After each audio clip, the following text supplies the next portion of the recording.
జై అంకమ్మ తల్లి వారికి ఈరోజు ఎడవెల్లి గ్రామంలో వీరల అంకమ్మ తల్లి దగ్గర ప్రథమ వార్షికోత్సవం జరుగుతున్నది. అలాగే భక్తులందరూ కూడా అన్న సమారాధన జరుగుతున్నది. భక్తులందరూ కూడా విచ్చేసి అమ్మవారిని దర్శించుకొని అన్న ప్రసాదం తీసుకోవాల్సిందిగా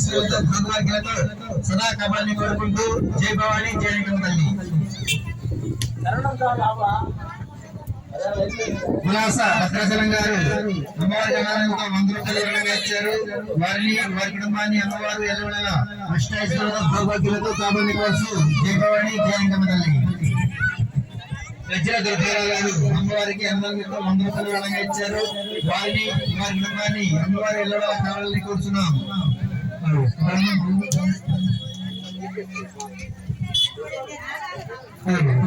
జగపల్లి సత్యనారాయణ గారు అమ్మవారికి 50 రూపాయలు అన్నదానం ఇచ్చారు. వారిని వారి కుటుంబాన్ని అమ్మవారు ఎల్లవేళలా కాపాడి కోరుచున్నాం. కరెంటు ఊళ్ళో ఉందంట. స్వామి